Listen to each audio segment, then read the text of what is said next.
Bapak-bapak Ibu,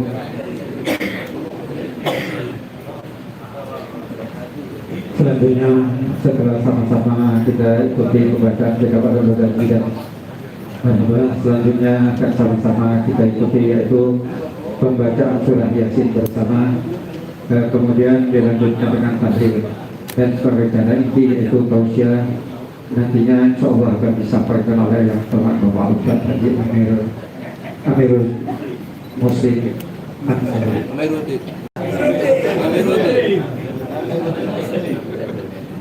sudah kami sampaikan soal itu mengingatkan kita kepada Allah yang amin. Jadi untuk ini pada Bapak Ibu sekalian, marilah kita ikuti pembacaan surah Yasin bersama yang akan dipimpin oleh Bapak Ustaz Umar Umayyah Haji apa benar ya boleh.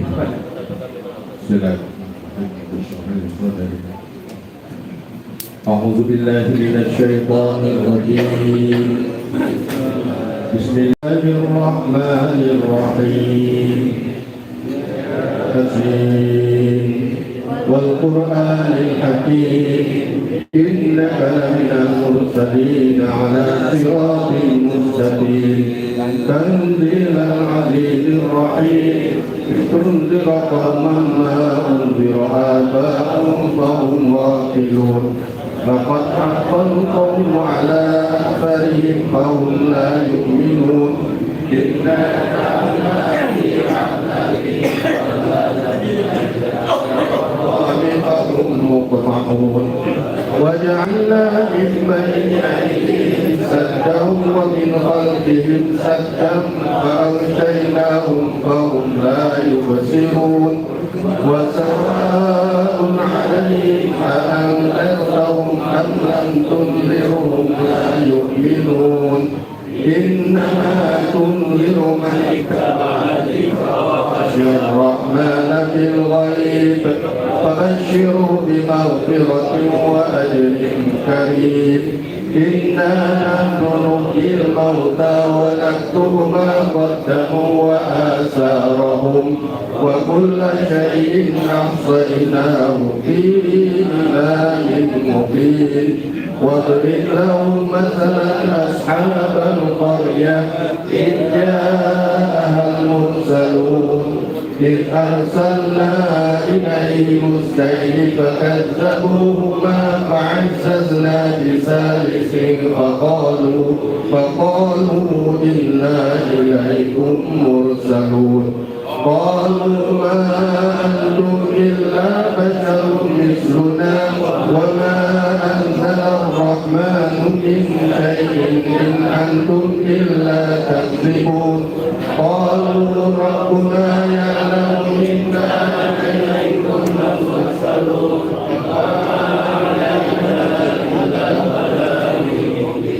قالوا إنا تطيرنا بكم لئن لم تنتهوا لنرجمنكم وليمسنكم منا عذاب أليم قالوا طائركم معكم أئن ذكرتم بل أنتم قوم مسرفون وجاء من أقصى المدينة رجل يسعى قال يا قوم اتبعوا المرسلين اتبعوا من لا يسألكم أجرا وهم مهتدون وما لي لا أعبد الذي فطرني وإليه ترجعون أأتخذ من دونه آلهة يردني الرحمن بضر لا تغن عني شفاعتهم شيئا ولا ينقذون إني إذا لفي ضلال مبين إني آمنت بربكم فاسمعون قيل ادخل الجنة قال يا ليت قومي يعلمون بما غفر لي ربي وجعلني من المكرمين وما أنزلنا على قومه من بعده من جند من السماء وما كنا منزلين إن كانت إلا صيحة واحدة فإذا هم خافضون يا حسرة على العباد ما يأتيهم من رسول إلا كانوا به يستهزئون ألم يروا كم أهلكنا قبلهم من القرون أنهم إليهم لا يرجعون وإن كل لما جميع لدينا محضرون وآية لهم الأرض الميتة أحييناها وأخرجنا منها حبا فمنه يأكلون وجعلنا فيها جنات من نخيل وأعناب وفجرنا فيها من العيون ليأكلوا من ثمره وما عملته أيديهم أفلا يشكرون سبحان الذي خلق الأزواج كلها مما تنبت الأرض ومن أنفسهم ومما لا يعلمون وآية لهم الليل نسلخ منه النهار فإذا هم مظلمون والشمس تجري لمستقر لها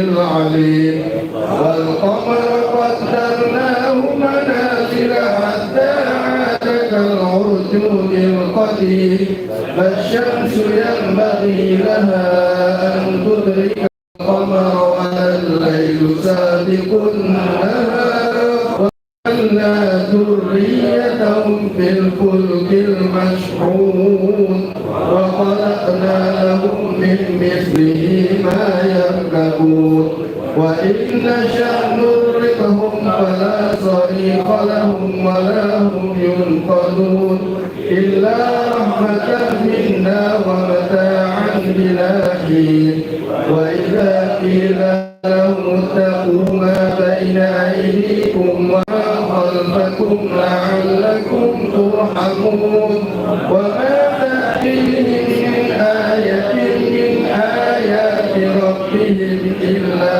كانوا عنها معرضين لهم أنفقوا مما رزقهم الله قال الذين كفروا الذين آمنوا أنطعم من لو يشاء الله أطعمه إن أنتم إلا في ضلال مبين ويقولون متى هذا الوعد إن كنتم صادقين ما ينظرون إلا صيحة واحدة تأخذهم وهم يخصمون ولا يستطيعون توصية ولا إلى أهلهم يرجعون ونفخ في الصور فإذا هم من الأجداث إلى ربهم ينزلون قالوا يا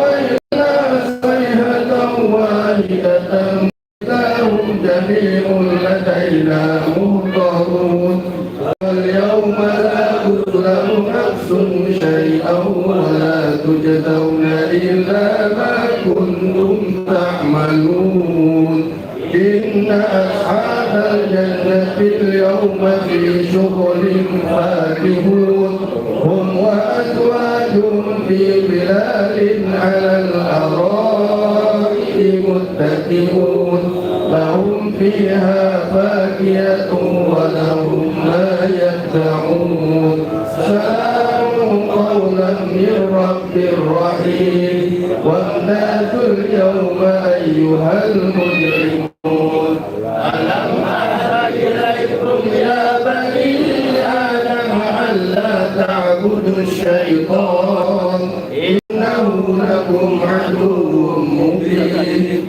وأن اعبدوني هذا صراط مستقيم ولقد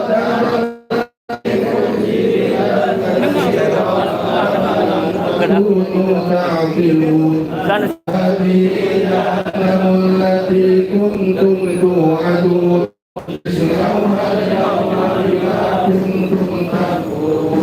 اليوم نختم على أفواههم وتكلمنا أيديهم وتشهد أرجلهم بما كانوا يكسبون ولو نشاء لطمسنا على أعينهم فاستبقوا الصراط فأنى يبصرون ولو نشاء لمسخناهم فما استطاعوا بيا ولا يرجعون ومن نعمره ننكسه في الخلق أفلا يعقلون وما علمناه الشعر وما ينبغي له إن هو إلا ذكر وقرآن مبين لينذر من كان حيا ويحيى على الكافرين ولم يروا أنا خلقنا لهم مما عملت أيدينا أنعاما فهم لها مالكون وذللناها لهم فمنها ركوبهم ومنها يأكلون ولهم فيها منافع ومشارب أفلا يشكرون واتخذوا من دون الله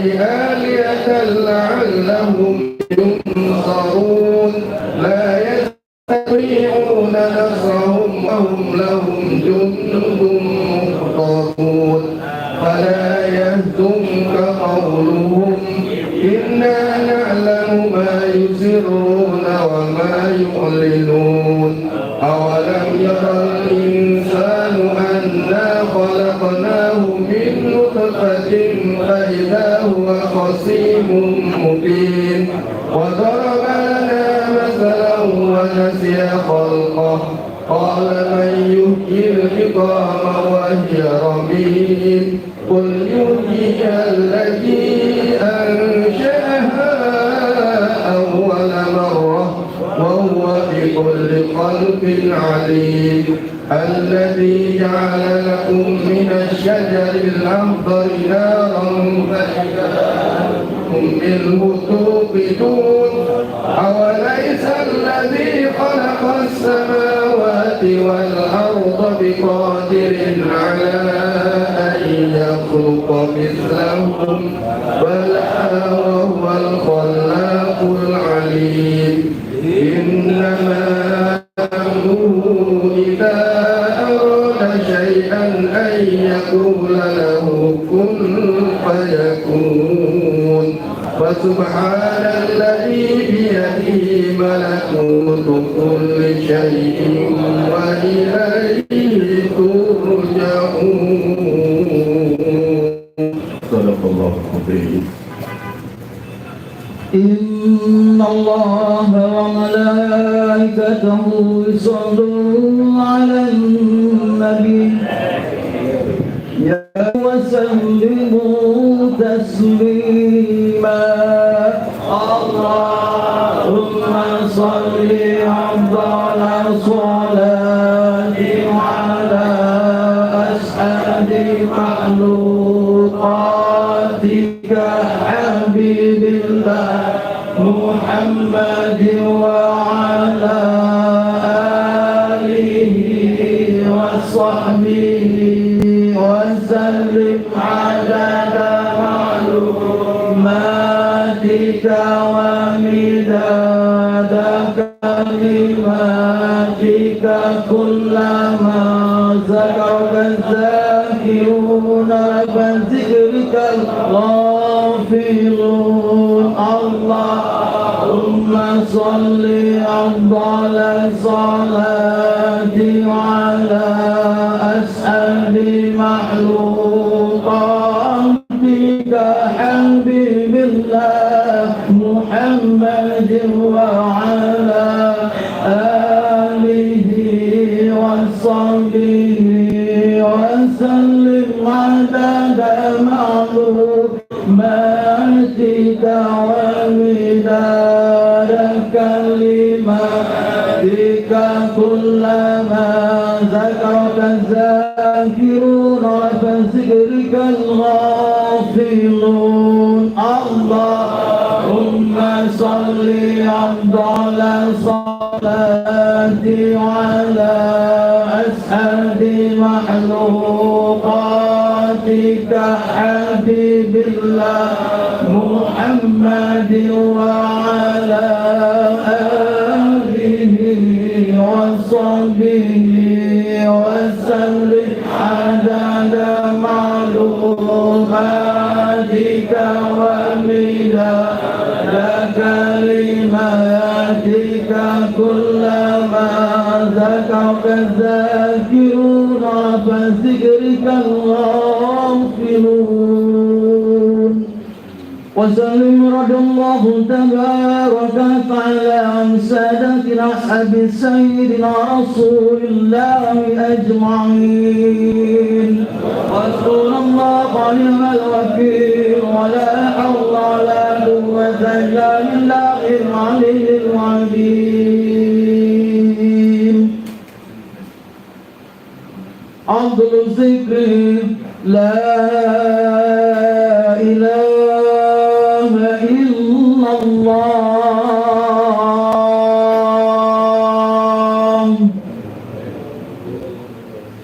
لا إله إلا الله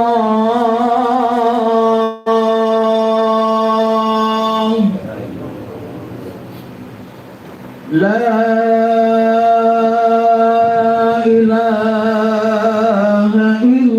الله لا إله إلا الله لا إله إلا الله لا إله إلا الله لا إله إلا الله لا إله إلا الله لا إله إلا الله لا إله إلا الله لا إله إلا الله لا إله إلا الله لا إله إلا الله لا إله إلا الله لا إله إلا الله